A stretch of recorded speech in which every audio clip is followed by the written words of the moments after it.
India में हर साल लगभग 30 लाख स्टूडेंट्स सीबीएसई के बोर्ड एग्जाम्स देते हैं और अगर स्टेट बोर्ड्स को भी ऐड कर दिया जाए तो ये नंबर 1.5 से 2 करोड़ तक पहुंच जाता है। पर इस सिस्टम का एक डार्क साइड भी है जिसके बारे में हम लोग बहुत कम बात करते हैं। आइए बात करते हैं हम इस वीडियो में the dark side of board exams. और लोग ये ना कहे कि टीचर का बेटा फेल हो गया। कितना भी पढ़ लूं लगता है कुछ समझ में नहीं। परसों से एग्जाम है तुम्हारा और बाबू साहब मोबाइल चलाएंगे, तुम्हारी बराबरी क्या, सब तुमसे आगे चले जाए। आज दोपहर 12 बजे आने वाले हैं बोर्ड के रिजल्ट्स, लेकिन इसके साथ ही छात्रों में आत्महत्या का सिलसिला शुरू हो गया है। Researchers looked at the suicides of 130 young people under the age of 20 in England between January 2014 and April 2015. कैसा गया एग्जाम? अच्छा ही है बाबा। अच्छा गया मतलब?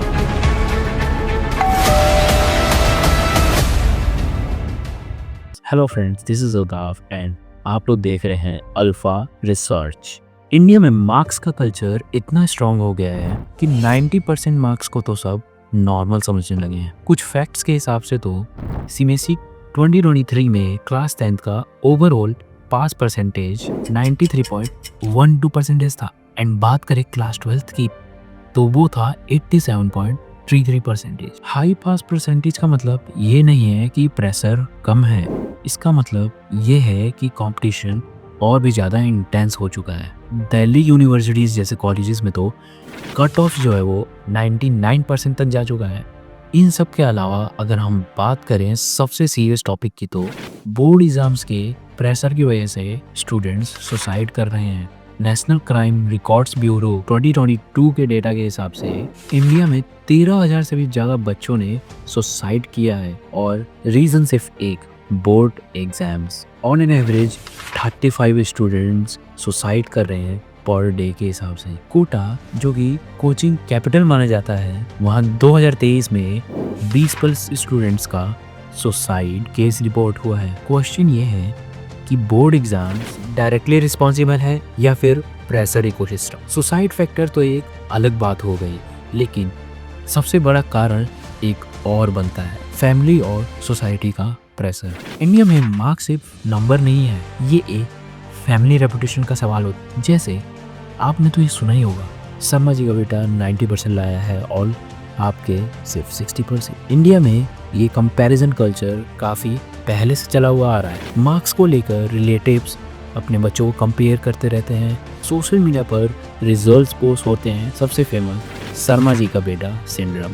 एक 16 साल के बच्चे पर इतना सारा प्रेशर लोड करना क्या फेयर है? Coaching industry explosion. Board exams अब सिर्फ स्कूल तक सीमित नहीं रहा। कोटा का industry turnover thousands of crore का एस्टिमेट किया जाता है। एवरेज कोचिंग फीस अब 1 से 2 लाख रुपए पर एनम हो चुकी है। स्कूल, कोचिंग, ट्यूशन, यानी अब स्टूडेंट्स जॉब वालों से भी ज़्यादा टाइम अपना स्टडी में दे रहे हैं।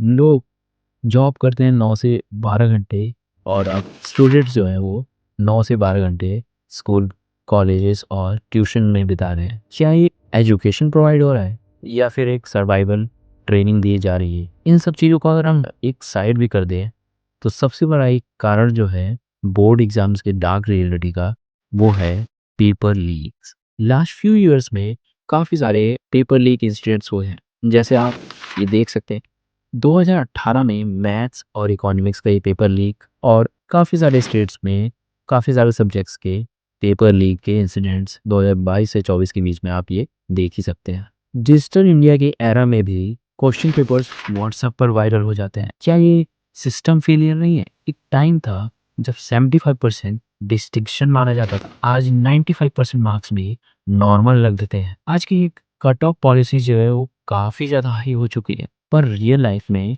क्या मार्क्स सक्सेस डिफाइन करते हैं? इंडिया में कई सारी एंटरप्रेन्योर्स एवरेज स्टूडेंट्स ही रहे थे। क्या गवर्नमेंट ने कोई भी रिफॉर्म लाने की कोशिश की एजुकेशन सिस्टम में? इसका जवाब है हाँ, कोशिश तो की थी लेकिन सफल नहीं हुई। इंडिया में 2020 में नेशनल एजुकेशन पॉलिसी लाई गई थी बीजेपी गवर्नमेंट के द्वारा, जिसका मेन मोटिव जो था रट्टा टूटू लोगों की पॉपुलेशन कम करना, स्किल बेस्ड असेसमेंट लाना, बोर्ड एग्जाम्स को ईजियर और मॉड्यूलर बनाना। इनके इम्प्लीमेंटेशन अभी ग्रेजुअल। ओवरऑल देखा जाए तो बोर्ड एग्जाम्स इम्पॉर्टेंट है, लेकिन फाइनल एग्जाम्स हैं। एक नंबर आपकी वैल्यू डिसाइड नहीं करता है। आज के टाइम पे एजुकेशन सिस्टम को अभी रिफॉर्म की ज़रूरत है, पर उससे भी ज़्यादा ज़रूरत है माइंडसेट रिफॉर्म करने की। अगर आप स्टूडेंट हो या पेरेंट तो ये वीडियो आप ज़रूर शेयर करें। मार्क्स से ज़्यादा इम्पॉर्टेंट है मेंटल है। मिलता हूँ आपको एक नई वीडियो में आगे, और तब तक के लिए thank you, bye bye and अल्लाह हाफिज़।